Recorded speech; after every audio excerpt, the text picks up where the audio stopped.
Welcome back, everybody. We got done planting all of our spring crops almost 2 weeks ago, and right now we're just waiting on the wheat to dry down to where we can go harvest wheat. Been busy the last couple weeks. We've fertilized and sprayed all of our corn, been working on equipment. Zach's been working this last week on getting the grain bins ready to go, getting the combine and everything ready to go. I've had all of our records from planting had to update, so we've been busy. Not as busy as we were during planting, but we've had plenty of things to do.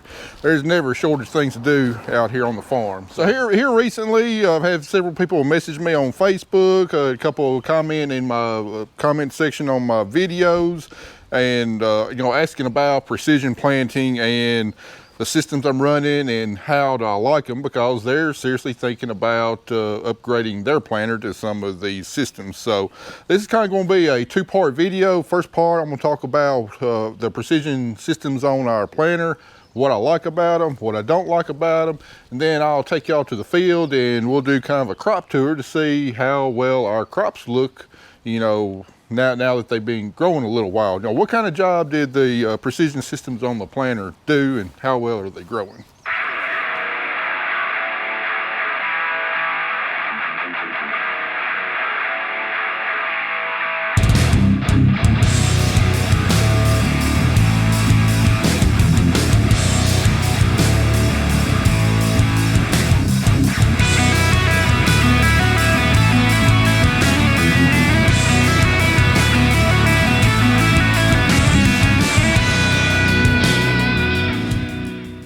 The planter you see here, if you've been watching the channel for a while, you're no stranger to it. But for those of y'all that this might be your first video, this is a Kinze 3600 planter, 12 23 rows on 38 and 19 inch rows. I know a lot of y'all thinking, well, that's pretty uncommon row spacing. Why are you on 38 inch rows? Why are you not on 30 inch rows? Well, the big reason for that is because we grow cotton. I'm not a big believer in 30 inch row cotton, especially the harvesting efficiency of it. And we're a small enough farmer, only about 1,600 acres, that really can't afford two different planters on different row spacings with all the technology we got on it. And I found out I can make some dang good corn on 38 inch rows. So this is the planter we run. We use the front units, the splitter units, whenever we're planting soybeans on. So that gives us 19 inch rows on our soybeans, and it works out very well on our farm. In the future, will that change? It might. Might go to 30 inch row on corn. I believe 30 inch rows on corn will be ideal for this area. I could probably bump my yield up a little bit, but for now, I'm happy with what I got, and we can make some dang good crops with that if we can get the seeds to come up. Anyway, this is our third year on this particular planter. Before this, we had another Kinze 3600 planter that we bought in 2009. And when we bought it, it was a completely mechanical planter, no technology on it whatsoever. And the first year that we had it, I installed row clutches on there, air clutches. And then over the course of the years, upgraded to hydraulic drive and running all that through a John Deere system. And that planter worked well, but started seeing some problems with stress fracks in the frame, and it was just getting, even though we'd maintained it real well, we were seeing a bunch of metal fatigue on there. So 3 years ago we decided we're going to start out with a whole brand new planter. And with that, I knew I wanted to upgrade some technologies, just get one system on there rather than kind of piecing and cobbling all the stuff together. I wanted one system on there that would work well. It would, everything would talk together, and just it would do what we needed to do. Anyway, when we bought this planter, we bought it as a plain mechanical planter, but from the dealer that we bought it from, I knew I wanted electric drive on there, and I knew I wanted to try hydraulic downforce. So the way we ordered it, we ordered a plain mechanical planter. The dealer got it in, stripped all the drive shafts, the chains, sprockets, everything off there. Just pretty much gutted it. We had the row units and we had the frame, and that's about it. And they installed V-sets, which is Precision Planting's electric drive, on all 23 rows. And then because cost was a factor, and then I knew I wanted to try a hydraulic downforce, but I didn't know how well I like it, so we just installed hydraulic downforce on the rear 12 units, and then we left the spring down pressure on the front 12 units. But anyway, we liked the Delta Force, the hydraulic downforce, enough that the following winter, we went ahead and installed hydraulic downforce on the front units too. I was sold on it in the first year. V-sets, I mean, my first round around the field, I mean, I saw the benefits. I absolutely loved the V-sets. I loved the Delta Force. The V-sets are just so easy and so simple to use. You put in your monitor what the plate is, and you go plant. There's no calibrating, there's no anything. The V-sets put out whatever rate you put in the monitor, or if you're running a prescription, that's what the V-sets are going to put out. And I've been extremely tickled with the V-sets. And then not only the accuracy of the V-sets, because I've got electric motors on each single row unit, there's no need for row clutches anymore. On my previous planter, we had air row clutches, and I mean, they worked, but they were problematic. It was another item to maintain. It was another item to tear up. But with the V-sets, there's none of that. You got an electric motor on each row. Each row can be putting out a different population if your prescription calls for it. And then not only that, you have what's called turn compensation on there. Whereas if you're planting around a curve and you got a 38-foot wide planter like this, if you're just running a manual transmission or a hydraulic drive, if you're going around a pretty sharp curve, all the shafts and meters are going to be turning at the same speed, so your inside unit is going to be putting out a lot thicker population than what you need, and then your outside unit is going to be putting out not enough population what you need. The rows in the center will be putting out about what you want to. Well, with turn compensation, there's a gyroscope on here that detects if the planter is turning, and then it will adjust the speed on each motor as it goes across the planter to where you keep a completely even seed spacing all the way across the planter as you're going throughout the curve. On cotton, soybeans, that really doesn't matter that much, but on corn, that can be something that can really, it can really help to increase yield. And then the hydraulic downforce, the Delta Force, I absolutely love it. It just takes a lot of the guessing away when you're going to plant, when you're trying to set your planter for the conditions that you're in, and especially if you got variable conditions going across the field.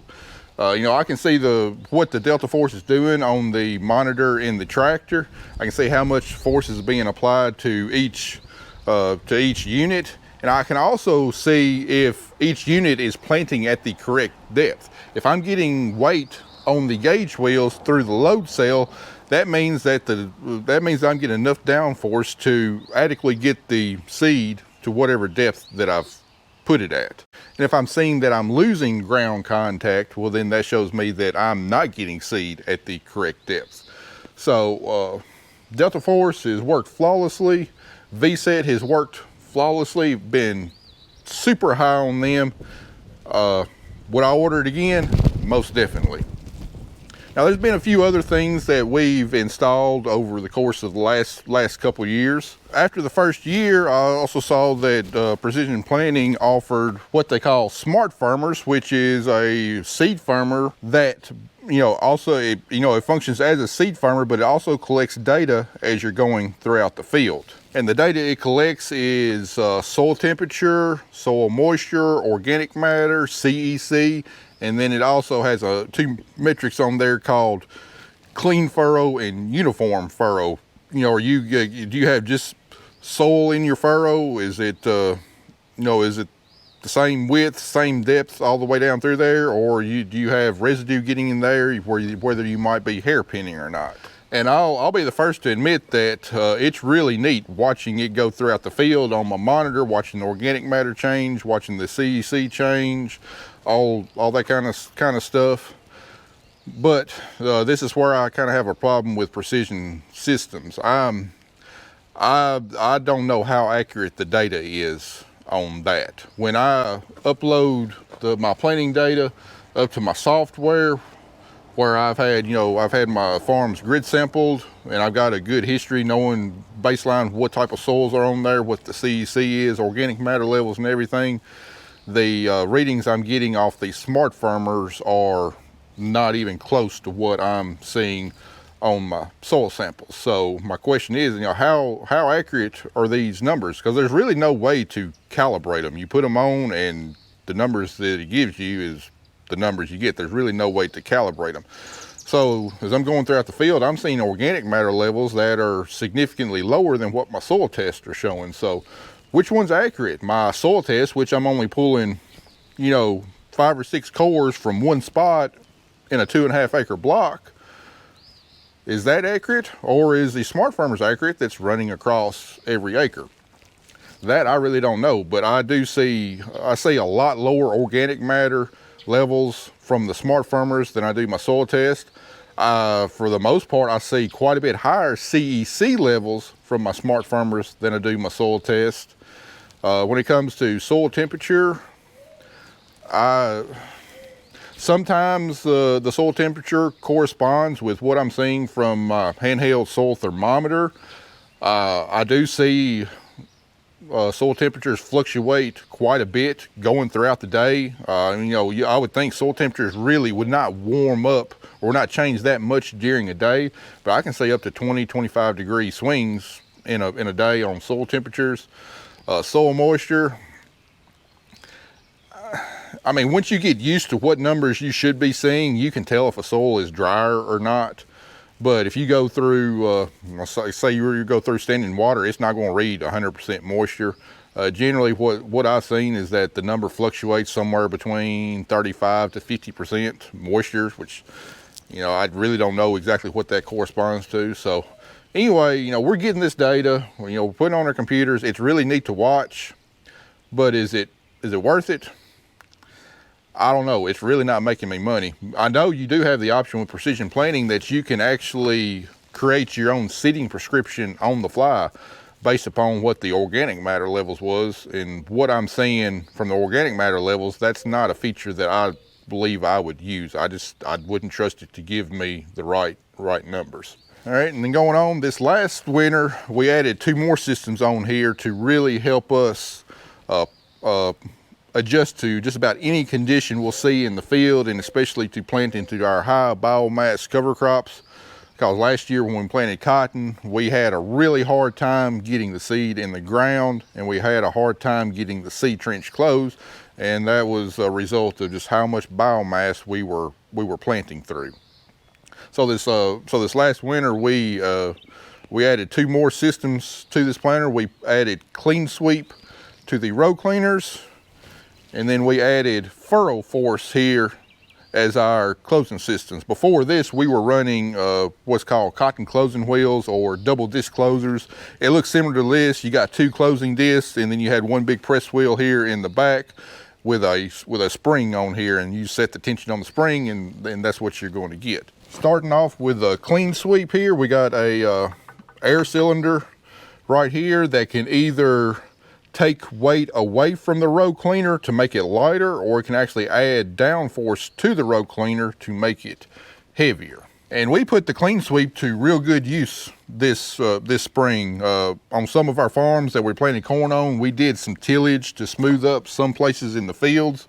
And as heavy as these row cleaners are, you go from no till to a till spot, those row cleaners are going to dig pretty bad, even with the treader wheels on there. So when I would get to a place where we got in tillage, I'd adjust it up there in the cab. It's just a knob you gotta flip, and to make the row cleaners lighter to where they just float on top of where we tilled and not dig down and dig a trench that could cause erosion problems. And then when we got to planting cotton in our cover crops, with all this biomass and everything, we would actually add downforce to the row cleaners to force them down to dig through the cover crop and spread it apart. And I gotta say, it worked real well. There's nothing automatic about Clean Sweep. You adjust it yourself in the cab. There's a control box in the cab, and you adjust it based upon what you see that the planter is doing. So there's nothing automatic. You know, it's a very simple system, no electronics or anything like that. And it worked really well, and it really helped us planting cotton this year. I was extremely pleased with it. And then last year we had problems getting the seed trench closed under a wide range of conditions, and I knew I needed something that could monitor itself and could adjust itself on the fly. And that's where we got into the Furrow Force. Now, I did get the automated system on the Furrow Force. They do have it as a cheaper option.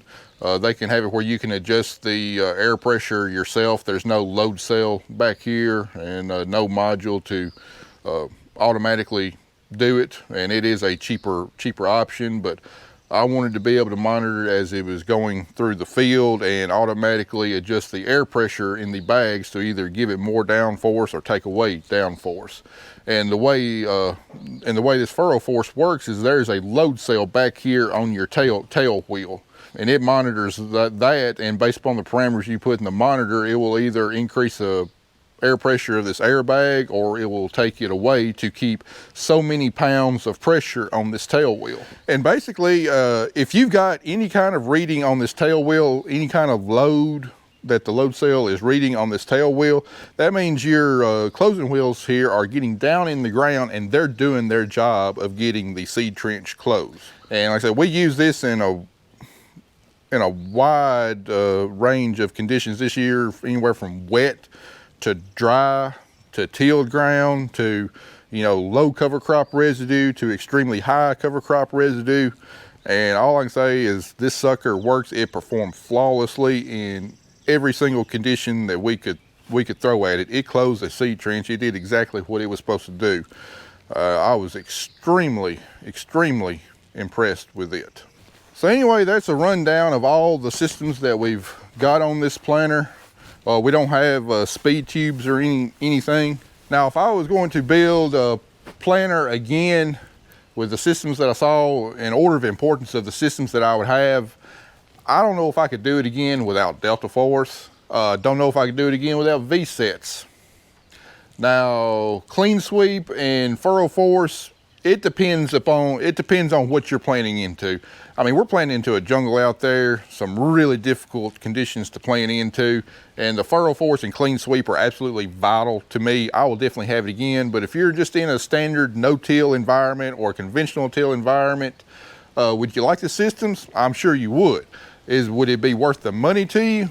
I don't know. But for me, in my conditions, it's invaluable to me. Now, what I don't like about the precision planting systems, all the systems work flawlessly when they're working, but we have had some issues with some things. Number one issue has been the load cell for the Delta Force. See right here, here's the back of the load cell that measures the down pressure on your gauge wheels here. And in the course of 3 years, we've had to replace probably about 7 to 8 of them. For whatever reason, we have problems with them going out, but mainly it's on the front splitter units. I don't think we've had to change one load cell on the back units. And I don't know if because these front splitter units really take a beating, because when this planter is unfolded and in planting conditions, your rear units are running right here where your transport wheels are, and then your front splitter units are up here. So anytime you get any kind of rough terrain, washes or whatever, I mean, there's a lot more movement in these front units as you're going throughout the field than there is the rear units. So I don't know if that has something to do with it or what, but I recommend definitely having at least 2, if not 3, spare load cells on hand if you're going to run Delta Force. Other thing we've had problems with, the smart firmers. I think in the 2 years we've been running smart firmers, we've got 3 smart firmers on this planter, and I've had to replace 2 of them. I don't really know what goes wrong with them. I know the last time one of them just kind of shorted out. They're not the most durable things. Of course, I mean, you've got electronics running down in the soil. So, if there's one system I'd shy away on precision, it would be the smart firmers. I just really don't know if they're worth the money, if they're worth worth the hassle.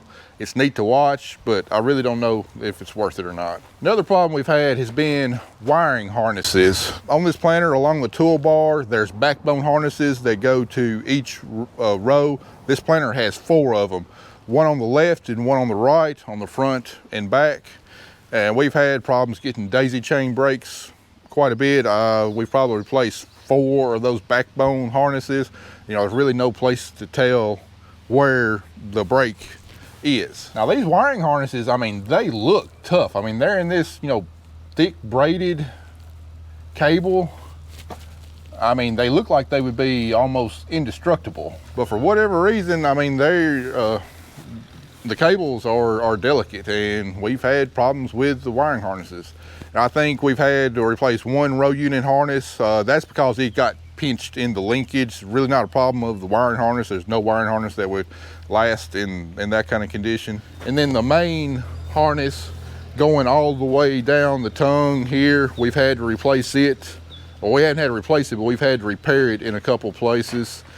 And I mean, when you got this long of a planter, folding and unfolding, I mean, it's bound to wear and it's bound to get pinched. But I would definitely like to see them do some work on their load cells, their smart firmers, and their wiring harnesses, just to try and make them more durable. Now the V-sets, I have not had one single problem out of the V-sets.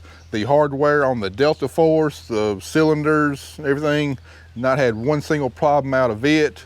Air compressor for the Furrow Force and the Clean Sweep, not one single problem out of it. The alternator, you know, supplying extra electricity for the V-sets and other stuff, have not had one single problem out of it. Vacuum fan, not one single problem out of it. And I'll also say, when you got an electrical planter, I mean, a lot of this is beyond my capability on figuring out what's wrong, you know, because there's very little actual mechanical on the planter. It's mostly electrical. You know, when it gets time to planting and you've got a short window, you need this planter to be running. If it does tear up, you need to be able to get it fixed quickly. And you know, when you get some planting season, these techs at the dealerships are usually spread pretty thin. They got multiple places to go, so it might be a couple days before you can get out here, before they could get out here to work on the planter. So there's one thing I can definitely say, because I've got experience with it with Precision Planting,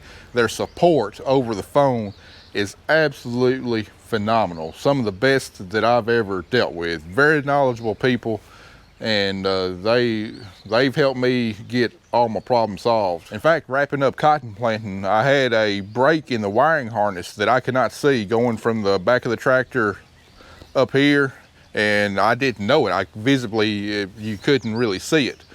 And got you know, my tech couldn't be out here for a couple days, called Precision Planting, and they had me run through a lot of tests. I had my multimeter with me. They had me run through a lot of tests to figure out and kind of isolate where the problem was, and ultimately, you know, they helped me get the problem solved. I was able to get back up and going that afternoon.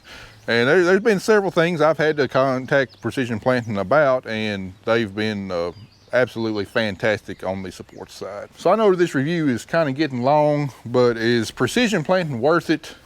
In my opinion, wholeheartedly, yes.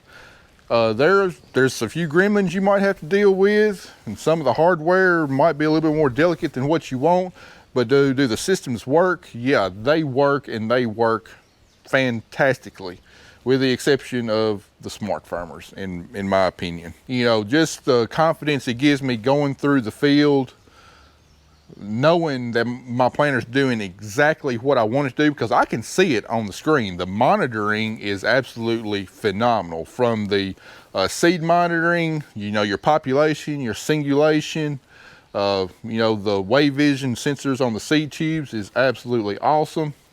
The monitoring of the Delta Force, you can see any problems that's going on with your planter, you can see it on the monitor.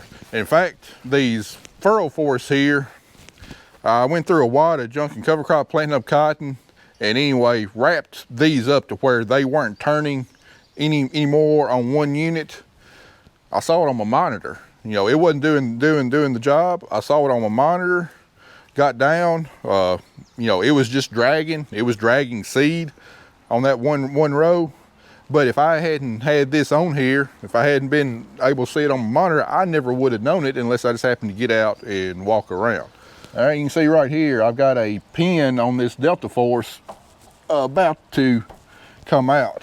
Yeah, it looks like the Carter key broke or whatever. Anyway, this is not the first time that has happened. The thing is, when it comes off going throughout the field, you'll see it on your monitor. You'll be able to go back to the exact point where your display changed, showed that you had a problem, and the pin will be lying right there on the ground. So I'm really tickled with the confidence that it gives me planting my seed. I'm not having to think that I need to stop the tractor. I need to go back there and dig in the seed trench, make sure it's still doing what it's supposed to do, make sure it's still putting out the population, making sure it's still getting the seed trench closed, you know, making sure I'm not compacting the sidewall. There's just a lot of things, you know, that allows you to go do your job, go plant, because the planting window is so narrow. You know, once you get it set, you know, you can have faith that the monitoring system is doing its job, and it will alert you to any kind of problems you might have. All right, well, anyway, that about covers everything on my planter, my experiences with the planter. And looks like this video is long enough as it is, so I'll just break this up into 2 videos. I'm about to go check the crops, but I'll put that in a second.